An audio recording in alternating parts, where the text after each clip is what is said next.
하나님 말씀 요한복음 18장 1절에서 11절입니다. 하나님 말씀 요한복음 18장 1절에서 11절입니다.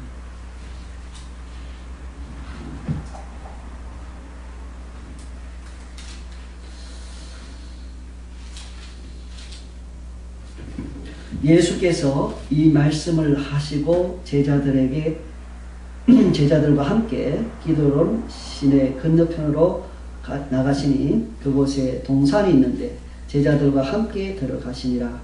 그곳은 가끔 예수께서 제자들과 모이시는 곳이므로 예수를 파는 유다도 그곳을 알더라. 유다가 군대와 대제사장들과 바리새인들에게서 얻은 아랫사람들을 데리고 등과 횃불과 무기를 가지고 그리로 오는지라. 예수께서 그 당할 일을 다 아시고 나아가 이르시되 너희가 누구를 찾느냐? 대답하되 나사렛 예수라 하거늘 이르시되 내가 그니라 하시니라. 그를 파는 유다도 그들과 함께 섰더라. 예수께서 그들에게 내가 그니라 하실 때에 그들이 물러가서 땅에 엎드러지는지라. 이에 다시 누구를 찾느냐고 물으신데 그들이 말하되 나사렛 예수라 하거늘 예수께서 대답하시되 너희에게 내가 그니라 하였으니 나를 찾거든 이 사람들이 가는 것은 용납하라 하시니 이는 아버지께서 내게 주신 자 중에서 하나도 잃지 아니하였사옵나이다 하신 말씀을 응하게 하려 함이라. 이에 시몬 베드로가 칼을 가지는데 그것을 빼어 대제사장의 종을 쳐서 오른편 귀를 베어버리니 그 종의 이름은 말고라.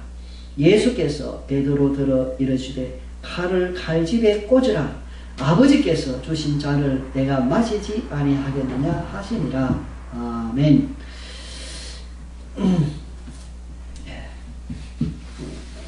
우리가 요한복음 17장을 통해서 예수님께서 하신 기도 내용을 상세하게 들었습니다. 예수님께서는 자기의 제자들 나아가 그리스도인들을 보존하여 달라고 예수님은 하나님 아버지께 기도했습니다. 뿐만 아니라 예수님께서는 제자들이 하나 되게 해달라고 기도했습니다. 예수님께서는 이 요한복음 17장의 기도를 마치신 후에 이제 제자들과 함께 기드론 시내로 가서 그리고 그 시내를 건너고 감람산에 있는 겟세마네 동산으로 가셨습니다. 예수님께서는 이제 마지막 유월절 그 다락방에서 마지막 유월절을 지내시면서 성찬식도 행하시고 그리고 예수님께서는 제자들의 발을 씻겨주심으로 살아가면서 매일 회개하는 삶을 살아야 된다는 것을 상징적으로 보여주셨습니다. 그리고 그 다락방에서 예수님께서는 마지막으로 설교를 하시는데 그게 바로 요한복음 14장에서 16장까지 말씀이었습니다. 그렇게 설교를 하시고 이제 마무리는 17장 기도로서 다 끝내셨습니다. 예수님께서는 제사장으로서의 역할, 선지자로서의 역할, 왕으로서의 역할, 이런 역할을 하시는 그런 메시아가 되십니다. 하나님 아버지의 말씀을 받아서 제자들에게 이 세상에 전하시는 그 역할, 그것이 선지자의 역할입니다. 선지자는 하나님의 말씀을 받아서 세상에 전하는 점. 그 다음에 제사장은 선지자를 통해서 주어진 그 말씀을 백성들에게 잘 가르치는 역할. 그리고 백성들을 대표해서 하나님께 나가서 예배 드리는 역할. 그리고 제사장은 그 예배를 드릴 때 구약시대에는 보면은 희생 제물을 가지고 예배를 드렸다 하는 것입니다. 이렇게 예수님께서는 선지자로서 제사장으로서 역할을 감당하셨고 앞으로 이제 왕으로서 왕권을 가지고 예수님께서는 세상을 심판하시기 위해서 재림하실 것입니다. 예수님은 자기가 선지자의 직을 잘 감당했습니다. 하나님 아버지의 말씀을 받아서 그대로 전하셨습니다. 요한복음 1장 1절에는 벌써 예수님을 바로 말씀이다 고 이렇게 지칭했습니다. 선지자로서의 역할을 감당하시고 제사장으로서의 역할을 잘 감당하신 예수님. 제자들에게 말씀을 잘 가르쳐 주셨습니다. 비유를 통해서 가르치시고 또 비유를 해석하시고 구약 성경을 잘 이해할 수 있도록 예수님께서는 제자들에게 잘 가르쳐 주셨던 것입니다. 말씀이 귀하기 때문에, 말씀이 생명이기 때문에 예수님께서는 선지자로서 제사장으로서 역할을 감당하시면서 제자들에게 이렇게 말씀을 전하신 것입니다. 우리가 시편에 보면은 이런 말씀을 접할 수가 있습니다. 시편 12편 6절에 여호와의 말씀은 순결하며 흙 도가니에 7번 단련한 은각도다라고 말씀했습니다. 하나님께서 주신 말씀은 순결하다. 티가 없다. 겁이 없다. 말씀을 따라 살아가면은 손해볼 일이 없다. 말씀을 따라 살아가면 유익하다. 말씀을 따라 살아가면은 생명을 얻는다. 이 말씀이 보세요. 말씀을 벗어나면은 어마어마한 손해를 영적으로나 환경적으로나 실제 신체적으로나 손해를 입게 됩니다. 우리가 사회적으로 봤을 때도 얼마나 사람들이 말씀으로부터 벗어나 죄를 행하고 있습니까?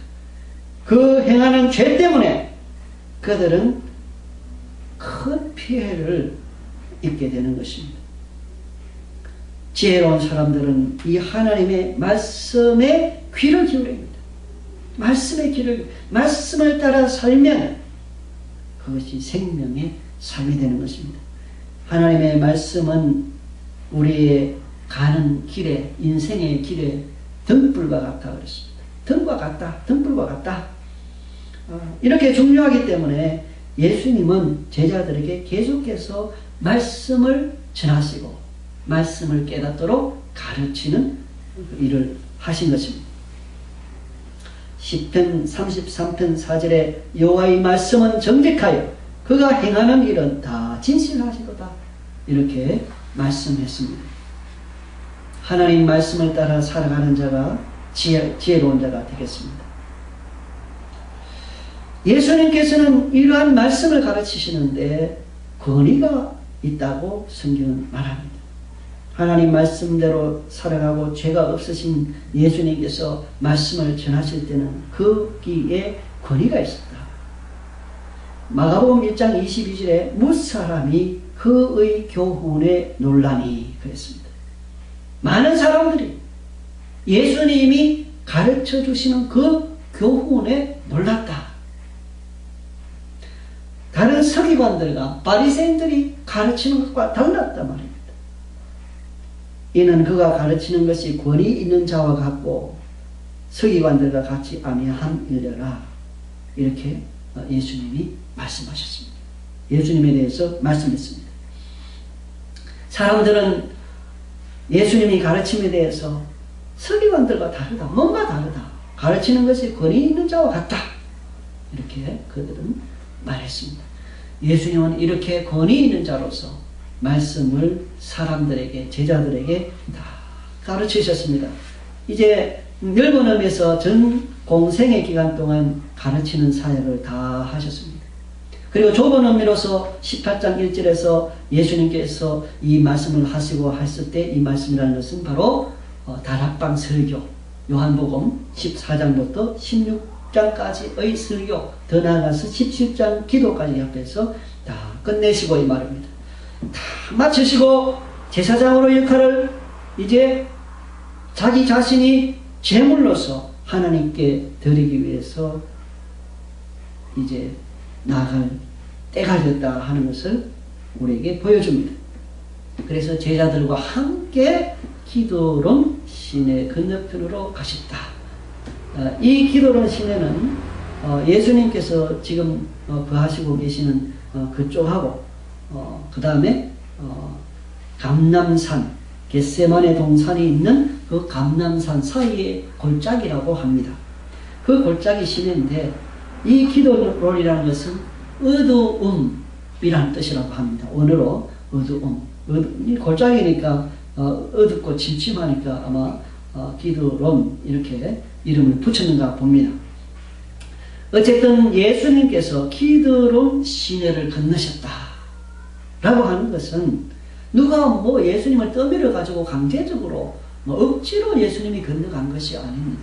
예수님은 자원에서 스스로 이제 때가 되었기 때문에 그 때를 따라 움직이고 계시는 것인데, 그런데 여기서 우리가 발견할 수 있는 것은 예수님은 앞뒤를 훤히 아시지 않습니까? 이제 거기 가시면은 잡혀서 이제 결국에는 십자가에 돌아가실 것이라는 것을 아시는 분이세요. 평소 예수님은 제자들에게 환난과 핍박이 있으면 피하라고 했습니다.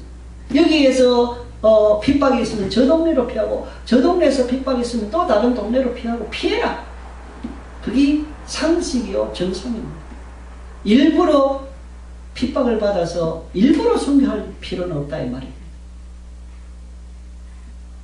그러나 하나님이 뜻이 있어서 환난이 있고 핍박이 있다 할지라도 그곳에 있어야 할 때는 있어야 됩니다. 유대인들의 핍박이 있음에도 불구하고 예수님은 그 핍박의 분위기가 가득한 유다로 다시 돌아가서 그 죽은 나사로를 살리는 장면을 우리가 살펴본 적이 있습니다. 일반적으로는, 상식적으로는 핍박이 있고 환난이 있으면 피하는 게 도리지만은, 예수님도 실제 그렇게 하셨지만은, 그러나 특정한 그 무엇을 위한 때가 되었을 때 예수님께서는 그것에 순응하셨다는 것입니다. 예수님께서는 이제 십자가 위에서 돌아가실 때가 되었기 때문에 이제 그 위험이 닥치는 것을 뻔히 아시면서도 예수님은 바로 기도론 시내 건너편으로 가셨습니다. 예수님의 중심에는 두 가지가 있습니다. 하나는 하나님 말씀의 순종이요, 하나님 뜻을 따르는 것이요, 하나님 계획을 따라가는 것입니다. 또 다른 하나는 죄 가운데 멸망할 수밖에 없는 사람들을 구원하시기 위하여서, 구원하시고자 하는 간절한 소망이 마음속에 예수님에게는 있었기 때문에 그렇게 하셨던 것입니다. 자원하는 마음으로, 억지가 아니었다 하는 것을 여기에서 우리가 살펴볼 수 있습니다. 예수님은 혼자 가시지 않고 제자들과 함께 가십니다. 함께. 늘 제자들과 함께 하셨고, 마지막 예수님께서 잡히시는 순간까지도 제자들과 함께 했던 것을 성경을 통해서 우리가 봅니다. 제자들과 함께 이제 그 겟세마네 동산으로 가십니다. 여기서 말하는 동산, 18장 1절에서 동산이라는 것은 겟세마네 동산을 의미합니다. 우리 요한복음에서는 겟세마네 동산에서 기도하는 모습을 소개하고 있지 않습니다. 우리 복음서에서 예수님께서 간절하게 겟세마네 동산에서 기도하는 모습이 소개되어 있습니다만은, 여기서는 그것을 생략하고 바로 이제 기록하고 있습니다. 바로 유다가 군대를 데리고 온 모습을 이야기합니다. 2절에 그곳은 가끔 예수께서 제자들과 모이시는 곳이므로 예수를 파는 유다도 그곳을 알더라. 이 본문의 말씀을 통해서 또다시 우리가 알 수 있는 것은 예수님은 유다가 뻔히 그 사람들 데리고 올 줄 아셨지만은, 그러나 그러면서도 그곳으로 가셨다. 자원에서 가신 예수님의 모습을 봅니다. 우리를 구원하시고자 예수님은 이렇게 자원에서 그 고난의 길을 걸으셨던 것입니다. 그렇기 때문에 우리는 이 주님을 찬양하지 않을 수 없고 우리 주님께 감사하지 아니할 수가 없습니다. 3절에 유다가 군대와 대제사장들과 바리새인들에게서 얻은 아랫사람들을 데리고 등과 횃불과 무기를 가지고 그리로 오는지라 그랬습니다. 유다가 앞장을 섰죠. 예수님을 배반한 유다. 얼굴에 칠판을 깔았습니다. 하나님을 떠난 사람, 하나님께 관련 없는 사람의 얼굴에 깔려져 있는 칠판. 어찌 자기 스승을 팔아먹은 것도 모자라서 이제는 앞장서서 예수님께 나와서, 또 성경 다른 본문에 보면 예수님께 와서 입까지 맞췄다 하지 않습니까? 이것은 인륜을 거스르는 행위였습니다. 자기 스승을 하나도 잘못한 것이 없고 제자들을 늘 위하시고 가르치시고 모범이 되어주신 그 예수님, 그 자기 스승을 이렇게 배반하여서 배신하여 팔아먹은 유다의 뻔뻔한 모습을 보며 인륜을 거스르는 행위는 하나님 앞에 복을 받지 못합니다. 부모를 거스르는 것도, 부모를 경홀히 여기는 것도, 이것도 인륜을 거스르는 행위입니다. 성경 보면은 신명기 27장 16절에 그의 부모를 경홀히 여기는 자는 저주를 받을 것이라 할 것이요 모든 백성은 아멘할지니라. 출애굽기 21장 15절에 자기 아버지나 어머니를 치는 자는 반드시 죽일지니라. 레위기 20장 9절에 만일 누구든지 자기의 아버지나 어머니를 저주하는 자는 반드시 죽일지니 그가 자기의 아버지나 어머니를 저주하였은즉 그의 피가 자기에게로 돌아가리라. 이렇게 성경은 인륜을 거스리는 행위에 대해서 분명하게 말씀하고 계시는 것입니다. 가룟 유다는 자기 스승을 팔아먹고 배신했습니다. 메시아 대신 예수 그리스도를 대적했습니다. 결국 그의 말로는 비참했던 것을 우리가 압니다. 한편 우리는 예수님은 어떻게 했던가? 예수님은 마지막 순간까지 십자가 위에서 돌아가신 그 마지막 순간까지도 예수님은 자기 어머니를 챙긴 것을 우리가 봅니다. 요한복음 19장 27절에 또 그 제자에게 이르시되 보라 내 어머니라 하신데 그때부터 그 제자가 자기 집에 모시니라. 예수님은 이처럼 인륜을 귀하게 여겼던 것을 우리가 봅니다. 예수님께서는 그 당할 일을 다 아시다 그랬습니다. 그리고 앞으로 먼저 나갔습니다.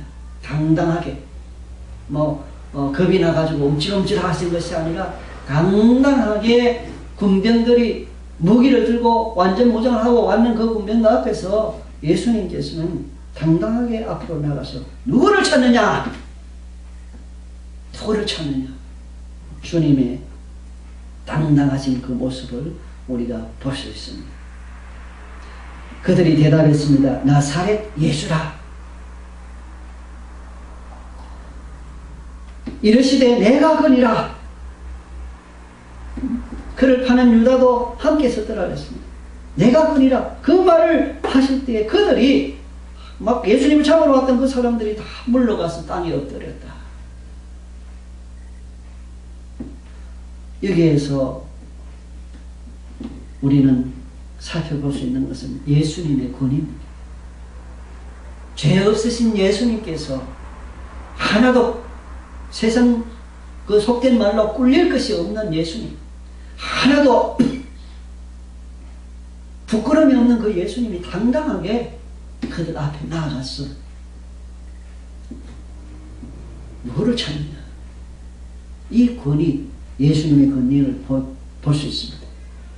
그 다음에 여기서 우리 주님의 권능을 볼 수 있습니다. 예수님은 빛이 되십니다.